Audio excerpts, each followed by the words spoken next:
Hello दोस्तों, क्या हालचाल। तो आज हम पढ़ने वाले हैं visual field effects in primary open angle glaucoma. अब ये क्यों इम्पोर्टेंट टॉपिक है, देखो ऑफ्थेल्मोलॉजी का बहुत ही ज़्यादा इम्पोर्टेंट टॉपिक है visual field effects in primary open angle glaucoma. इसमें हम देखेंगे कि भैया ओपन एंगल ग्लूकोमा में किस किस तरह के विजुअल फील्ड इफेक्ट्स आते हैं। सबसे पहले तो हमें समझना पड़ेगा कि भैया, हाँ, इससे पहले बता दूँ विजुअल फील्ड इफेक्ट्स यूनिवर्सिटी में पूछे जाने वाला टॉपिक है, इसलिए इसको ध्यान से पढ़ें। तो सबसे पहले नॉर्मल विजुअल फील्ड क्या होती है। विजुअल फील्ड क्या होती है, देखो विजुअल फील्ड का मतलब क्या होता है। विजुअल फील्ड का मतलब होता है कि भैया कोई कितना देख पा रहा है। विजुअल फील्ड का मतलब दायरा कितना है, कोई कितना देख पा रहा है। मतलब देखने का रेंज, हमारी आँखों के देखने का रेंज, हमारी आँखों का देखने का दायरा विजुअल फील्ड कहलाता है। ठीक है। और विजुअल फील्ड जो होता है पेरीमेट्री से एनालाइज किया जाता है, पेरीमेट्री से देखा जाता है ना। अलग अलग टाइप के विजुअल फील्ड होते हैं। पेरिफेरल विजुअल फील्ड भी होता है, सेंट्रल विजुअल फील्ड भी होता है। ठीक है। हाँ, तो अब हम कंटिन्यू करते हैं। Right I visual field, left I visual field. अब देखो क्या होता है। Right I visual field, left I visual field कैसे बता सकते हैं। फॉर एग्जांपल, ये मेरी देखो विजुअल फील्ड कैसे देखते हैं। सबसे पहले विजुअल फील्ड कैसे देखेंगे, जब भी आप विजुअल फील्ड देखोगे किसी भी पेशेंट की, तो ये मान के देखना कि वो पेशेंट सामने बैठा हुआ है। जैसे ये पेशेंट आपके सामने बैठा हुआ, यही मान के विजुअल फील्ड देखना पड़ेगा। और आपको यहाँ पर मैं बता दूंगा कि विजुअल फील्ड से कैसे पता करें कि ये राइट की विजुअल फील्ड है कि लेफ़्ट की विजुअल फील्ड है। हाँ, तो किस तरह से पता होगी विजुअल फील्ड राइट की है या लेफ़्ट की है। तो देखो, ये वाला जो एरिया होता है लेक्राइमल वाला एरिया, जो नाक की तरफ वाला एरिया होता है वो नेज़ल एरिया होता है। और ये इधर वाला जो एरिया होता है वो टेम्पोरल एरिया होता है, टेम्पोरल बोन की तरफ। ऊपर वाला सुपीरियर होता है, नीचे वाला इन्फीरियर होता है। जैसे अगर हम एक आँख को बंद करेंगे, एक आँख को बंद करके दूसरी आँख से जब देखेंगे नाक की तरफ, तो नेज़ल फील्ड आएगी। टेम्पोरल साइड देखेंगे तो टेम्पोरल फील्ड आएगी। ऊपर देखेंगे तो सुपीरियर फील्ड आएगी। और नीचे देखेंगे तो इन्फीरियर फील्ड आएगी। आप भी ट्राई कर सकते हो, अपनी एक आँख को बंद करके देखो। अपनी एक आँख को बंद करो और दूसरी वाली आँख से टेम्पोरल साइड देखो, आप 90 डिग्री देख पाओगे।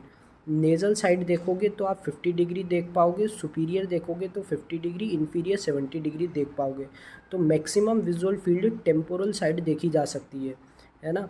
तो यहाँ पर यही विजुअल फील्ड बताई है मैंने, राइट आई की विजुअल फील्ड, लेफ्ट आई की विजुअल फील्ड, उस तरह से। ठीक है। अब हाँ, अब ये इसके बाद आगे कंटिन्यू करते हैं। हाँ, तो ये यहाँ पर डायग्राम से समझने की कोशिश करते हैं। देखो, ये जो सेंटर से लाइन खींची जाती है रेटिना तक, ये पॉइंट ऑफ फिक्सेशन या फिक्स्ड लाइन होती है। हमेशा ध्यान रखना, जो फिजियोलॉजिकल ब्लाइंड स्पॉट बनता है। ब्लाइंड स्पॉट बेसिकली क्या होता है, देखो ये हमारी ऑप्टिक नर्व होती है। तो ऑप्टिक नर्व जो होती है ना, ये ऑप्टिक नर्व एक ऐसी जगह है जहाँ पर रेटिना नहीं होता, रोड्स एंड कोन्स नहीं होते, तो कोई विज़न नहीं होगा। ऑप्टिक नर्व के हेड को ही हम ऑप्टिक डिस्क कहेंगे। हाँ, तो ये जो होगा ऑप्टिक डिस्क कहेंगे। तो यहाँ पर कोई विज़न नहीं होगा, इसीलिए इसी वाले एरिया को फिजियोलॉजिकल ब्लाइंड स्पॉट कहते हैं। तो अगर हम इमेजिनरी लाइन खींचे बिल्कुल स्ट्रेट, तो फिजियोलॉजिकल ब्लाइंड स्पॉट जो होता है 13 टू 18 डिग्री टिल्टेड होता है। और फिजियोलॉजिकल ब्लाइंड स्पॉट कहाँ पर होता है, नेज़ल रेटिना पर फिजियोलॉजिकल ब्लाइंड स्पॉट देखने के लिए मिलता है। टेम्पोरल रेटिना पर क्या देखने के लिए मिलता है हमें, फोविया सेंट्रलिस और मैक्यूला देखने के लिए मिलता है। हाँ, यहाँ पर एक इम्पोर्टेंट चीज़ समझने की ये है कि अगर अगर भैया नेज़ल, हाँ, नेज़ल रेटिना पर विज़न जो होगा वो टेम्पोरल विजुअल फील्ड का होगा। टेम्पोरल रेटिना पर जो विज़न होगा वो नेज़ल विजुअल फील्ड का होगा। फॉर एग्जांपल, ये मेरी आँख है, अगर मैं टेम्पोरल साइड देख रहा हूँगा, टेम्पोरल साइड देख रहा हूँगा, तो उसकी इमेज मेरे नेज़ल रेटिना पे बनेगी। और अगर नेज़ल साइड देख रहा हूँगा तो उसकी इमेज मेरे टेम्पोरल साइड बनेगी, टेम्पोरल रेटिना पे बनेगी। ठीक है। अब यहाँ पर देखो, ये ऑप्टिक डिस्क है। ऑप्टिक डिस्क मैंने क्या बताया क्या होता है, optic disc is the head of the optic nerve. तो ऑप्टिक नर्व का हेड ही ऑप्टिक डिस्क होता है, जहाँ पर तुम्हें क्या क्या देखने के लिए मिलेगा। ये ऑप्टिक डिस्क ऑप्टिक कब देखने के लिए मिलेगा, और ये बहुत सारी नर्व डिस्ट्रीब्यूशन और ब्लड वेजल्स देखने के लिए मिलती है। ठीक है ना। तो ये होता है इसमें। सबसे इम्पोर्टेंट बात याद रखने की ये है कि भैया जो रेटिना होता है ऑलवेज कॉन्ट्रालेटरल होता है टू विजुअल फील्ड। मतलब जो रेटिना होगा वो हमेशा ऑपोजिट तरफ की विजुअल फील्ड ही देख पाएगा। अब हमने नॉर्मल विजुअल फील्ड क्या होती है और विजुअल फील्ड होती क्या है, देखने का दायरा होता है कितने एंगल तक हम देख सकते हैं वो हमने समझ लिया। अब विजुअल फील्ड ग्लोकोमा में कैसे अफेक्टेड होगी। देखो ग्लोकोमा में हमें पता है कि भैया इंट्राओक्यूलर प्रेशर बहुत ज़्यादा बढ़ जाता है। इंट्राओक्यूलर प्रेशर इतना बढ़ जाता है कि भैया ऑप्टिक डिस्क पे दबाव क्रिएट होने लग जाता है, जिससे ऑप्टिक डिस्क चेंजेस आते हैं।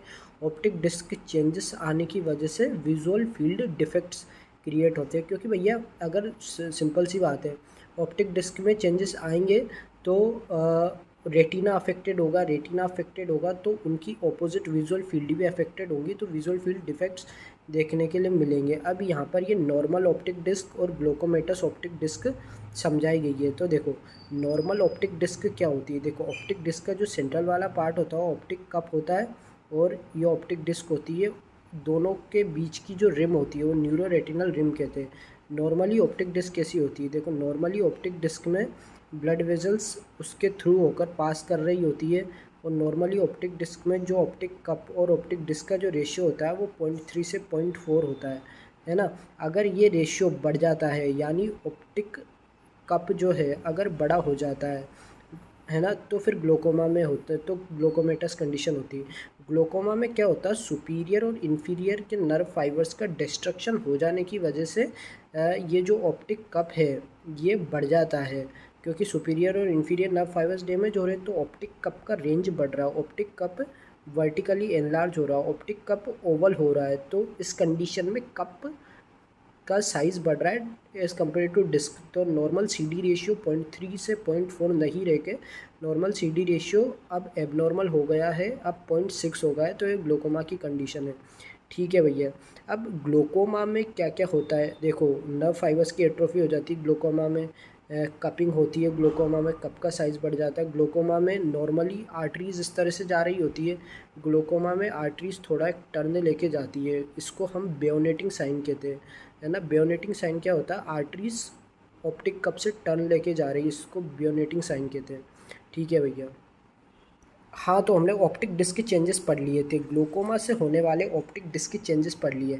अब देखो स्कोटोमा। अब स्कोटोमा क्या होता है, पहले स्कोटोमा को समझो। स्कोटोमा का मतलब होता है डार्कनेस, मतलब अगर हमें कहीं भी, अगर हमें हमारी आंखों से दिख नहीं रहा तो उसको हम कहेंगे स्कोटोमा हो गया। जैसे ब्लाइंड स्पॉट पे तो हमें पता, हमें दिखता ही नहीं है ब्लाइंड स्पॉट पे, लेकिन कभी हमें महसूस नहीं होता कि हमें दिख नहीं रहा, तो इसको कहेंगे नेगेटिव स्कोटोमा। अगर हमें महसूस होगा कि हमें दिख नहीं रहा, एक्चुअली में नहीं दिख रहा, तो पॉजिटिव स्कोटोमा। फॉर एग्जांपल अगर फ्लोटर्स आ गए आँखों में, है ना, तो वहाँ पर हमें एक्चुअली हम पकड़ पाएंगे डार्कनेस को, उसको पॉजिटिव स्कोटोमा कहेंगे। तो जब डार्कनेस पकड़ी नहीं जा सकती तो नेगेटिव स्कोटोमा ब्लाइंड स्पॉट की तरह, और जब डार्कनेस पकड़ी जा सकती है तो पॉजिटिव स्कोटोमा होगा फ्लोटर्स में, है ना। तो हाँ, अब इसमें ये चीज़ ध्यान रखनी है कि भैया ये हमारा विजुअल फील्ड होता है। तो ये जो विजुअल फील्ड होता है ना, ये ऑप्टिक नर्व वाला जो विजुअल फील्ड होता है सेंट्रल विजुअल फील्ड होता है, और इसके अगल बगल वाला जो रेटिना का विजुअल फील्ड होगा वो पेरिफेरल विजुअल फील्ड होता है। तो यहाँ पर देखो बनाया गया है, ये पेरिफेरल विजुअल फील्ड है, सेंट्रल विजुअल फील्ड है। Central visual field 0 to 30 degree ही होता है हमेशा, है ना। और ये 0 to 30 डिग्री होता है जो कि आइसोप्टर्स के फॉर्म में, ये जो रिंग दिख रही है ना, आइसोप्टर के फॉर्म में प्रेजेंट होता है ना। तो आइसोप्टर्स 10 डिग्री पर होते हैं, सेंट्रल विजुअल फील्ड को रिप्रेजेंट करते हैं, और सेंट्रल विजुअल फील्ड के चारों तरफ कौन सी होती है, पेरिफेरल विजुअल फील्ड। तो सेंट्रल और पेरिफेरल विजुअल फील्ड क्या है भैया, सेंट्रल पेरिफेरल विजुअल फील्ड ये है कि भैया जो ऑप्टिक नर्व वाली विजुअल फील्ड होगी वो सेंट्रल वाली होगी, और जो बाकी रेटिना वाली विजुअल फील्ड होगी पेरिफेरल विजुअल फील्ड होगी। तो अब ग्लोकोमा में होता क्या है, ग्लोकोमा में इंट्राओक्यूलर प्रेशर बढ़ेगा, तो प्रेशर इतना बढ़ेगा इतना बढ़ेगा इतना बढ़ेगा कि पूरी रेटिना पे प्रेशर आएगा। तो यहाँ पर ऑप्टिक नर्व पे प्रेशर आएगा तो सेंट्रल डिफेक्ट होगा, बाकी रेटिना पे प्रेशर आएगा तो पेरिफेरल डिफेक्ट होगा। जिससे क्या होगा, ग्लोकोमा से होगा क्या, इस प्रेशर से होगा क्या, इस प्रेशर से भैया जो हमारा देखने का दायरा है वो कम हो जाएगा। तो ग्लोकोमा में क्या होती है, विजुअल फील्ड कम होती है, विजुअल फील्ड कम होगी यानी कॉन्ट्रैक्शन होगा, यानी इसका पूरा कॉन्ट्रैक्शन होने लग जाएगा। पेरिफेरली भी कॉन्ट्रैक्ट होगी और सेंट्रली भी विजुअल फील्ड कॉन्ट्रैक्ट होती है ना। अब हम देखेंगे किस तरह से कॉन्ट्रैक्शन होता है। तो देखो यहाँ पर अब विजुअल फील्ड इफेक्ट्स के बहुत सारे स्टेप्स हैं। हाँ, तो सबसे पहला होता है आइसोप्टर कॉन्ट्रैक्शन। आइसोप्टर कॉन्ट्रैक्शन, सबसे पहले होता है आइसोप्टर्स का कॉन्ट्रैक्शन होगा, यानी सेंट्रल विजुअल फील्ड का कॉन्ट्रैक्शन होगा, है ना। फिर उसके बाद बेरिंग ऑफ ब्लाइंड स्पॉट, इतनी विजुअल फील्ड कॉन्ट्रैक्ट हो जाएगी कि ब्लाइंड स्पॉट ही बाहर छूट जाएगा, इसको कहेंगे बेरिंग ऑफ ब्लाइंड स्पॉट। अब आइसोप्टर कॉन्ट्रैक्शन और बेरिंग ऑफ ब्लाइंड स्पॉट ये ग्लोकोमा के अर्ली साइन होते हैं, बट इतना स्पेसिफिक नहीं है। फिर उसके बाद आता है पेरा सेंट्रल स्केटोमा, ये स्पेसिफिक है ग्लोकोमा के लिए, मोस्ट इंपॉर्टेंट साइन है ग्लोकोमा के लिए। इसमें क्या होता है, इतनी ग्लोकोमा बढ़ जाता है या इतना इंट्राओक्यूलर प्रेशर बढ़ जाता है, हाँ, तो पेरा सेंट्रल स्कोटोमा में इतना वो हो जाता है, इतना हो जाता है पेरा सेंट्रल स्कोटोमा में, इतना ग्लोकोमा बढ़ जाएगा, इतना इंट्राओक्यूलर प्रेशर बढ़ जाएगा कि हमें अब पॉजिटिव स्कोटोमा देखने के लिए मिलेंगे, ब्लाइंड स्पॉट के चारों तरफ ब्लरिंग या डार्कनेस देखने के लिए मिलेगी, है ना। फिर ये जब ब्लाइंड स्पॉट के चारों तरफ स्कोटोमा जब मिलकर एक तरह का सिकल शेप अपीयरेंस बनाते, सीडल्स अपीयरेंस बनाते, तो हम इसको कहते हैं सीडल्स स्कोटोमा। हाँ, सीडल्स स्कोटोमा, ये देखो सीडल्स स्कोटोमा। अब ये स्कोटोमा इतना बढ़ चुका है, इतनी डार्कनेस बढ़ चुकी है ग्लोकोमा में कि अब ये स्कोटोमा 0 to 20 डिग्री के बीच में बनने लग जाएगा, यानी ये जो आर्क्वेट फाइबर्स है उनके बीच में स्कोटोमा बनने लग जाएगा। अब आर्क्वेट फाइबर क्या होते हैं, तो आर्क्वेट फाइबर यहाँ पर बता रखे हैं, आर्क्वेट फाइबर्स आपको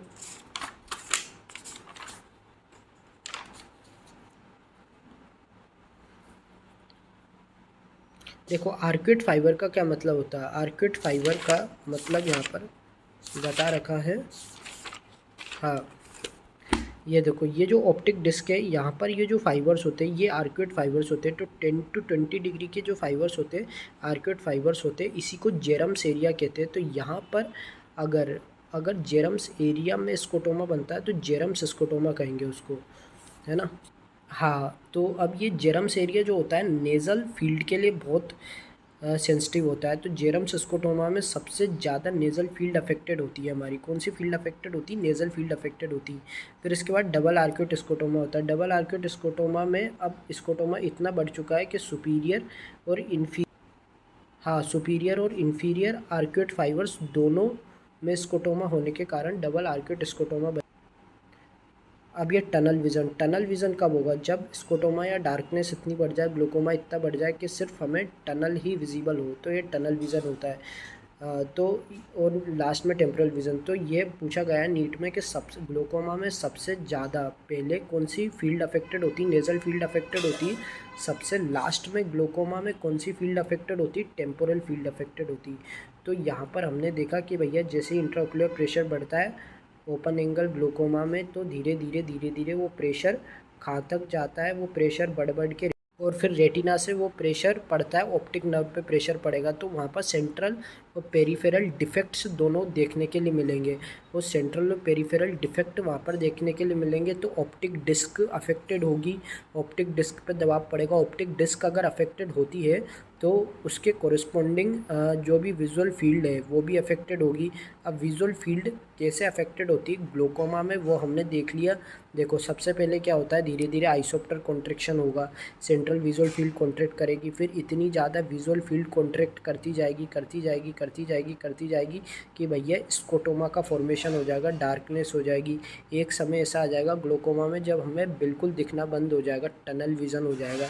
तो ग्लोकोमा में धीरे धीरे ऑप्टिक डिस्क अफेक्ट होती है, फिर उससे विजुअल फील्ड अफेक्टेड होती है और एक समय पे पर्सन पूरी तरह से ब्लाइंड हो जाता है ग्लोकोमा में। ठीक है, अब ये इसकी टेस्टिंग किस तरह से होती है विजुअल फील्ड की टेस्टिंग के लिए। देखो, सेंट्रल विजुअल फील्ड मैंने बता दिया था आपको 0 to 30 डिग्री के बीच में होती है ना। तो इसकी टेस्टिंग कैम्पीमीटर से करते हैं, C4 सेंट्रल, C4 कैम्पीमीटर, और पेरीफेरल विजुअल फील्ड की टेस्टिंग पेरीमीटर से करते हैं, P4 peripheral, P4 perimeter. Perimeter दो तरह के होते हैं, kinetic, static. Static perimeter Humphreys perimeter इस्तेमाल करते हैं, जो ग्लोकोमा में होता है वो काइनेटिक जेरम्स। तो ये था गाइस पूरा ग्लोकोमा में क्या होता है, ऑप्टिक डिस्क किस तरह से अफेक्टेड होती है, विजुअल फील्ड इफेक्ट्स किस तरह से होते हैं। बहुत इंपॉर्टेंट है पूरे ग्लोकोमा का समझने के लिए, इसलिए आप इसको अच्छे से पढ़ें और वीडियो को लाइक करें, सब्सक्राइब करें ताकि लोगों की भी हेल्प हो सके। Thank you.